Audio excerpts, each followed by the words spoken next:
Olá, mais uma vez aqui estamos com o nosso programa Alinhando os Ponteiros. Isto mesmo, este programa para estarmos buscando de Deus, estar alinhados com a sua vontade. Sempre os aviões estão acertando a sua rota, voltando à rota inicial, acertando o seu rumo. Nós precisamos também estar alinhados com a vontade de Deus. Os ponteiros da nossa vida apontando para cima, apontando para o que Deus planejou, como Deus planejou, para vivermos dentro deste esquema seguro da sua vontade. No programa de hoje, conversaremos sobre um tema muito lindo, sobre a formação da mulher. Que ser maravilhoso é este que Deus fez? Para que, como fomos feitas, como foi feita, como foi formada a mulher. E qual a finalidade, qual o propósito de Deus ao criar a mulher. Vamos ver? Deixe o seu coração aberto para que Deus possa lhe falar de maneira profunda e real. O programa Alinhando os Ponteiros já começou.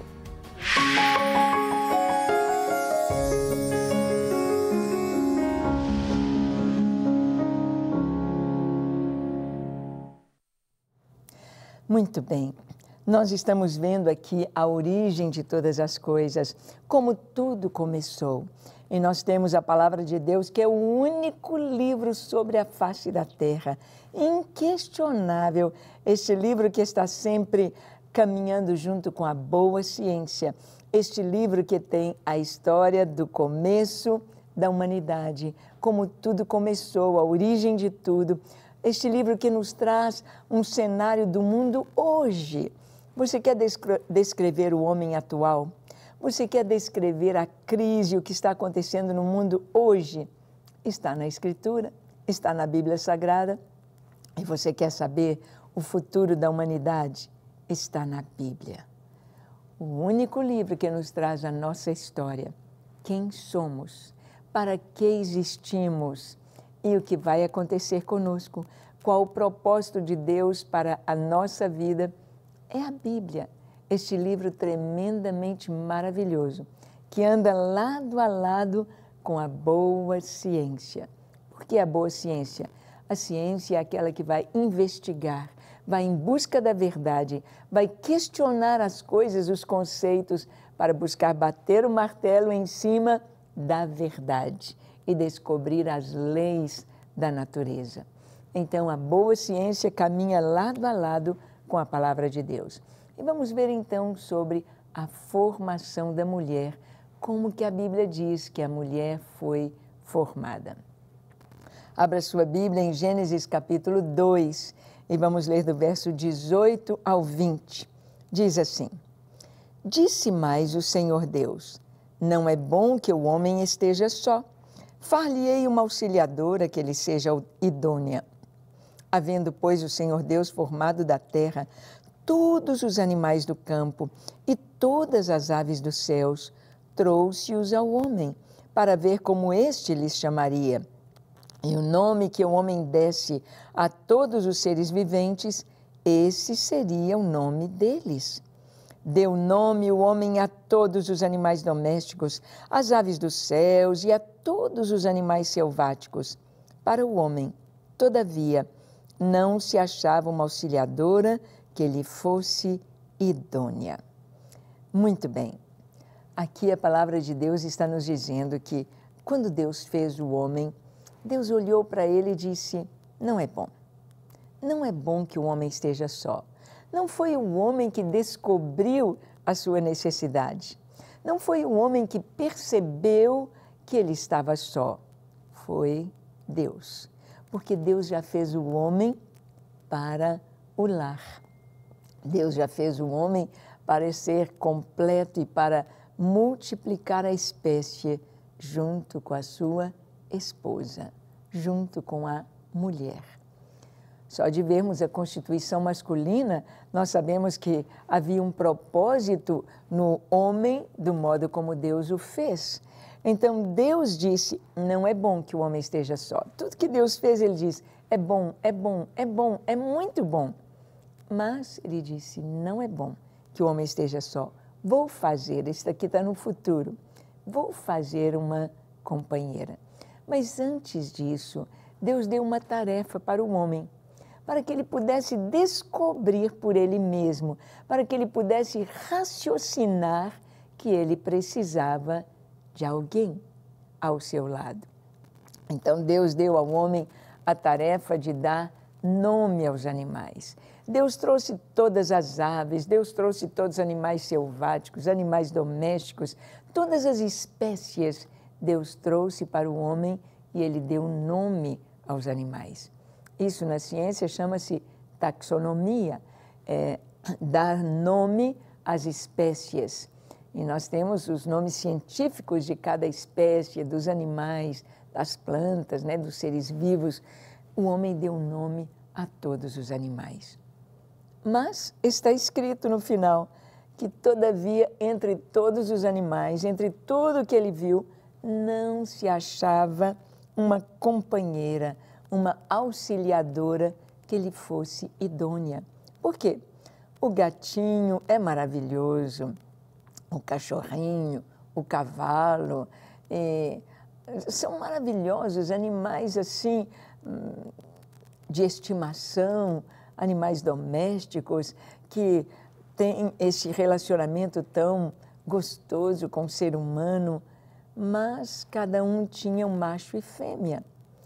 E o homem então está percebendo isto, macho e fêmea, a multiplicação da espécie, porque Deus, Ele nos fez com uma capacidade de raciocinar, de pensar. Deus não deu tudo mastigado para a gente, disse, ó, está aqui para você. Não, Deus nos capacita a pensar. Por exemplo, nós sabemos que o pecado destrói o homem, destrói o corpo, destrói a alma, destrói os relacionamentos. O pecado leva à morte, literalmente e espiritualmente. E Deus então nos faz pensar que precisamos de um Salvador, que precisamos de algo para perdoar os pecados e para nos colocar em paz com Deus. Deus nos dá a capacidade de raciocinar, mas é Deus que providencia toda a resposta para nós. É Deus que nos dá os recursos, é Deus que nos dá o que nós precisamos. E foi isso que aconteceu na formação da mulher. No capítulo 2 de Gênesis 21 e 22, nós lemos, então o Senhor Deus fez cair pesado sono sobre Adão, e este adormeceu. Tomou uma de suas costelas e fechou o lugar com carne. E a costela que o Senhor Deus tomara ao homem, transformou-a numa mulher e lhe a trouxe. Então Deus fez aqui algo maravilhoso. Deus foi um cirurgião e Ele operou de uma maneira maravilhosa aqui em Adão. Toda a medicina, tudo que nós temos hoje é semelhança de Deus. Tudo que o homem faz, e maravilhoso, as descobertas, é semelhança com Deus. É sermos a imagem e semelhança do nosso Deus. Então, na medicina, nós vimos aqui, Deus fez cair um pesado sono sobre Adão. Ou seja, Deus lhe aplicou uma anestesia. Puxa, eu sou dentista e para mim é tão importante a anestesia para trabalhar com tranquilidade no paciente, ali no seu dente, um tratamento de canal, uma cirurgia. Impossível imaginar sem anestesia, mas a anestesia é bem recente. É bem recente a anestesia como temos hoje, como esta que Deus aplicou em Adão. Deus fez cair pesado sono. Deus anestesiou Adão. E este adormeceu, tomou uma de suas costelas e fechou o lugar com carne. Sabemos que os ossos chatos do nosso corpo têm a capacidade, ali dentro tem medula óssea vermelha com células tronco, que são importantíssimas para se fazer clonagens. Então Deus já estava dando uma aula de medicina aqui para o homem, fazendo a clonagem, tomando o DNA masculino.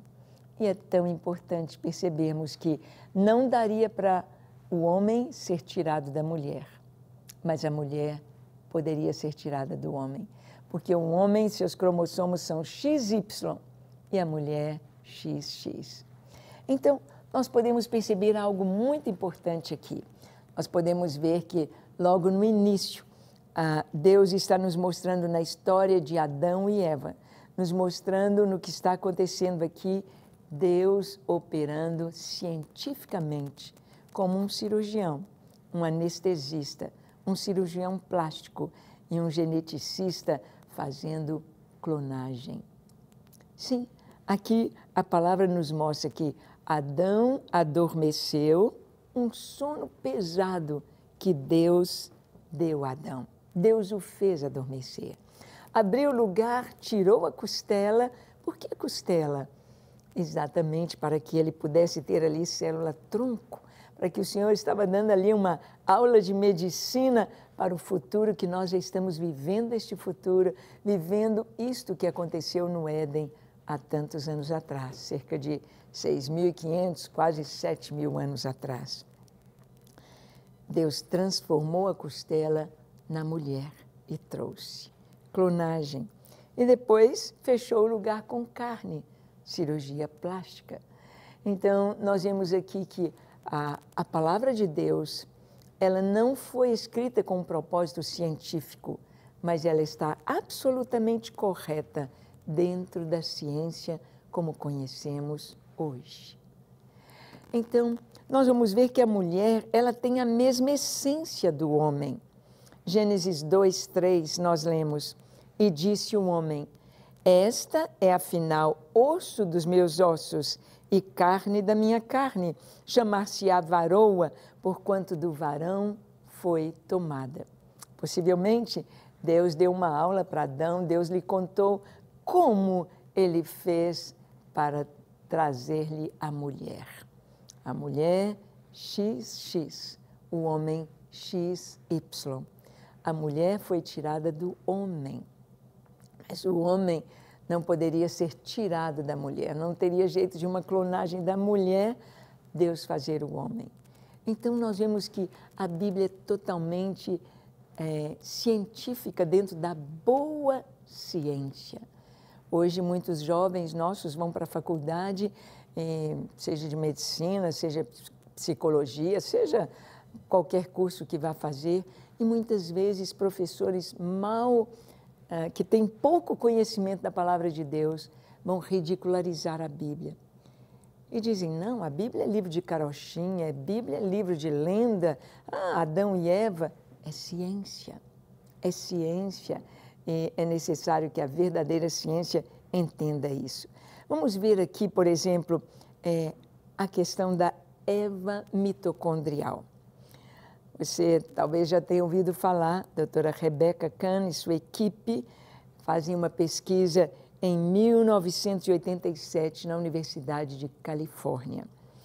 E fazem um estudo do DNA mitocondrial, que é passado para as gerações apenas através da mãe, só pelas mães.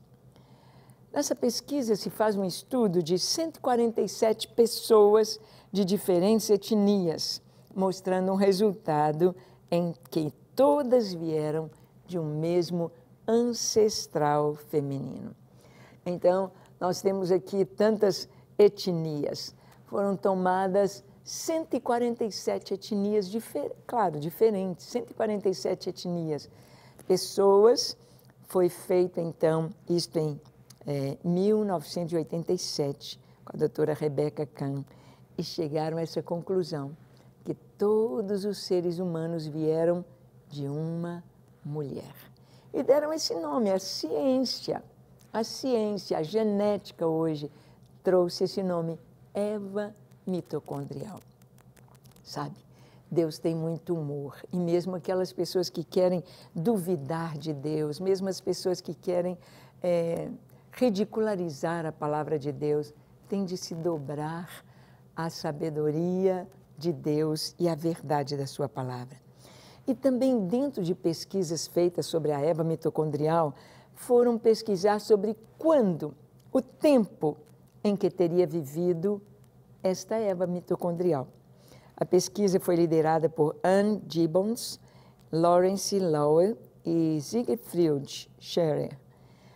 A busca da pesquisa era saber quando viveu a Eva mitocondrial. Quanto tempo demoraria para se obter as variações existentes do DNA mitocondrial? E o resultado obtido foi que isso seria possível há 6.000 ou há 6.500 anos atrás, concordando com a palavra de Deus. Pela teoria da evolução, em que o homem está aqui, houve as mutações e de um ancestral que gerou os primatas, o chimpanzé, e que gerou o ser humano milhões e milhões de anos. O tanto de pessoas que nós temos no mundo hoje nos traz um entendimento de que o ser humano não está sobre a Terra há milhões e milhões de anos, mas chega-se a esta conclusão aqui, entre 6.500 anos, que é absolutamente em concordância com a palavra de Deus. Então, a Bíblia, ela é a verdade, ela é a palavra de Deus e ela anda alinhada com a verdadeira ciência. Mas vamos ver um pouquinho da mulher, como ela foi feita de uma maneira tão especial. Para que ela foi feita? Deus disse, não é bom que o homem esteja só. Eu vou fazer para o homem uma ajudadora, uma auxiliadora. Ai, como a mulher tem sido essa ajudadora. Uma boa mãe, uma boa esposa. Alguém já disse que a mão que embala o berço é a mão que rege o mundo. Atrás de todo grande homem sempre tem uma grande mulher. E nós vemos a importância da mulher, do seu chamado para ser uma auxiliadora, uma ajudadora, os dois construírem juntos, não só o lar, mas o futuro, não só o lar e o futuro, mas a nação, a humanidade, toda dependendo disso. Nós vamos ver aqui no Novo Testamento a mulher, porque muita gente acha que a mulher é desprezada, a mulher é culpada pelo pecado, porque foi Eva que tomou o fruto e deu para Adão. Então, que a mulher, nós temos religiões aí que a mulher é um capacho, que a mulher não tem valor, mas não no cristianismo. A mulher é dignificada por Cristo, pelo Novo Testamento, pela palavra de Deus. Em João 4:7, nós lemos no encontro de Jesus com a mulher samaritana. Nisto veio uma mulher samaritana tirar água. Disse-lhe Jesus, dá-me de beber. Nós vamos ver aqui Jesus conversando com uma mulher. Não era próprio para os judeus conversarem com os samaritanos, ainda mais um rabino, um mestre, um professor famoso como era Jesus no seu tempo, sendo conhecido em toda a nação, conversando com uma mulher e ainda mais uma mulher samaritana. Jesus chega para aquela mulher e Jesus não chega com arrogância. Jesus não chega como alguém que vem para dizer, eu sou melhor que vocês, eu, judeu, sou melhor do que os samaritanos, e eu sou homem, eu sou um professor, e você é nada diante de mim, você não sabe nada. Não. Jesus chega e conversa com ela dizendo, dá-me de beber, me dê um pouquinho de água. Por que Jesus lhe pediu água? Exatamente porque estavam à beira do poço. Jesus estava usando ali uma contingência do momento, uma oportunidade para um diálogo. E no versículo 27 a 30, no diálogo de Jesus com a samaritana, ele se revela como Messias. Mas vamos ver os discípulos como olharam aquela situação. Está escrito aí, João 4, 27 a 30. Nesse ponto, chegaram seus discípulos e se admiraram de que estivesse falando a uma mulher. Todavia, nenhum lhe disse, que perguntas? Ou, por que falas com ela? Quanto à mulher, deixou seu cântaro, foi à cidade e disse àqueles homens, vinde comigo e vede um homem que me disse tudo quanto eu tenho feito. Será este, porventura, o Cristo? Saíram, pois, da cidade e vieram ter com ele. Então, temos aqui um exemplo maravilhoso de como Jesus tratou uma mulher estrangeira, uma mulher samaritana, uma mulher que estava vivendo uma vida irregular. Como Jesus conversou com esta mulher, como Jesus a tratou de tal modo, com tanto respeito, com tanta sabedoria, com tanta graça, com tanta dignidade, que aquela mulher reconheceu que Jesus era profeta, que Jesus era o Messias, e ela se torna a primeira missionária. Ela vai e conta na sua cidade para os samaritanos: venham ver um homem que me disse tudo o que eu tenho feito, um judeu. Porventura não é ele o Cristo? E a Bíblia nos conta que eles vieram, ouviram e depois disseram para aquela mulher, pediram Jesus para ficar mais tempo com eles, e Jesus ficou 2 dias hospedado com os samaritanos, ensinando para os samaritanos. E eles disseram para aquela mulher: olha, não é pelo que você nos disse que nós cremos nele, mas nós mesmos ouvimos e temos crido que ele é o Cristo, o Messias prometido. Nós vamos ver que as mulheres é que trouxeram a mensagem da ressurreição de Jesus. As mulheres foram as primeiras missionárias do cristianismo, ou seja, o Senhor entregou a elas uma grande mensagem para que elas pudessem ser auxiliadoras dos homens, aqueles 12 discípulos, aliás, os 11, não é? Que estavam com medo, medrosos, porta fechada, janela fechada, com medo dos soldados, com medo dos judeus, e mulheres corajosas foram ao sepulcro, bem cedinho no domingo de manhã, foram levar perfumes.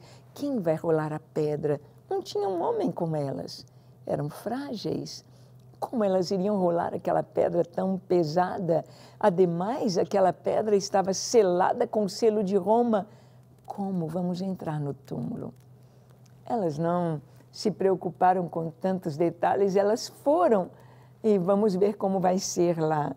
Mas olha o que aconteceu. Mateus, capítulo 28, de 1 a 8, nos fala do aparecimento de Jesus às mulheres. As primeiras que viram Jesus ressurreto, mulheres, não os discípulos, as mulheres. Diz assim o texto: no findar do sábado, ao entrar o primeiro dia da semana, Maria Madalena e a outra Maria foram ver o sepulcro. E eis que houve um grande terremoto, porque um anjo do Senhor desceu do céu, chegou-se, removeu a pedra e assentou-se sobre ela. O seu aspecto era como um relâmpago, a sua veste alva como a neve, e os guardas tremeram espavoridos e ficaram como se estivessem mortos. Mas o anjo, dirigindo-se às mulheres, disse: não temais, porque sei que buscais Jesus que foi crucificado. Ele não está aqui, ressuscitou, como tinha dito. Vinde ver onde ele jazia. E depois depressa, e dizei aos seus discípulos que ele ressuscitou dos mortos e vai adiante de vós para a Galileia, ali o vereis. É como vos digo. E retirando-se elas apressadamente do sepulcro, tomadas de medo e de grande alegria, correram a anunciá-lo aos discípulos. Bem, as mulheres foram as primeiras testemunhas da ressurreição de Jesus. Que privilégio tão grande! Nós sabemos que quando o homem pecou, quando Eva tomou do fruto e ela deu para Adão e ambos comeram, agora isso havia acontecido num jardim. E ali Adão e Eva reconheceram que estavam nus, tentaram fazer aventais de folhas de figueira para cobrir sua nudez no jardim. E foram expulsos do jardim, foram para o deserto. A terra produzindo espinhos e abrolhos, com toda dificuldade por causa do pecado. Agora, em Cristo, Jesus começa o seu ministério no deserto, fazendo o caminho inverso, no deserto. E Jesus termina a sua tarefa no jardim. Ele foi crucificado ali no Gólgota e colocado num túmulo, num jardim. Num jardim do túmulo, num jardim onde havia um horto, onde um túmulo novo cavado na rocha da família de José de Arimateia, onde nunca ninguém tinha sido sepultado. Ali foi colocado o corpo de Jesus, naquele jardim. As mulheres então vão domingo bem cedinho. Quem vai rolar a pedra? Encontram os anjos. E os anjos dizem, ele não está aqui. Olhem o lugar onde ele estava. Ide, anunciai aos discípulos que ele vai à frente deles para a Galileia. Elas então recebem naquele jardim a mensagem mais importante do mundo. O Salvador deu a sua vida por nós, mas ele não está morto. Ele não está no túmulo, ele ressuscitou. Porque ele é vivo e ele é que comunica a vida. E elas foram as primeiras missionárias. Deus deu dignidade à mulher. Maria foi chamada, escolhida, a Virgem conceberá e dará à luz um filho. No comecinho da salvação do homem, ali estava a mulher, para ser resgatada de todo pensamento de que a mulher seja culpada. Não. Deus usou a Virgem conceberá, dando-lhe um privilégio, dando-lhe dignidade. E agora, ao anunciar a ressurreição do Senhor, é uma tarefa para as mulheres. Os homens não acreditaram. Não, essas mulheres estão loucas. Não, não é assim. Tomé disse, eu só vou acreditar se eu puser a minha mão no seu, onde foram os cravos, e vir o lugar dos cravos nas mãos e nos pés, e puser o meu dedo do seu lado. E Jesus disse, vem, Tomé. Mas as mulheres creram. Então, Deus forma a mulher do homem de uma maneira tão especial e dá à mulher essa tarefa tão linda de ser uma ajudadora. E dentro do contexto do Evangelho, do Novo Testamento, Deus faz da mulher missionária, a anunciadora de boas novas. Deus faz da mulher instrumento para trazer ao mundo a grande mensagem: Jesus ressuscitou. E dos céus, para onde ele foi, ele voltará como Rei dos Reis e Senhor dos Senhores. Você já conhece Jesus? Vamos orar? Feche seus olhos, curve a sua fronte e ore comigo, dizendo assim: Ah, Senhor, como eu preciso de Ti. Como eu preciso que esta mensagem maravilhosa encha o meu coração e me traga alegria de Te conhecer e de Te servir. Por isso eu abro o meu coração para Ti. Entra na minha vida, perdoa os meus pecados, lava-me de toda impureza, dá-me um coração puro, escreve o meu nome no livro da vida e dá-me certeza de salvação.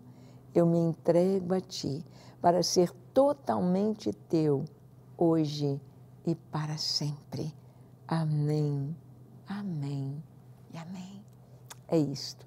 Que Deus te abençoe e que você possa viver esta nova vida e anunciar que Jesus vive, reina, salva e voltará.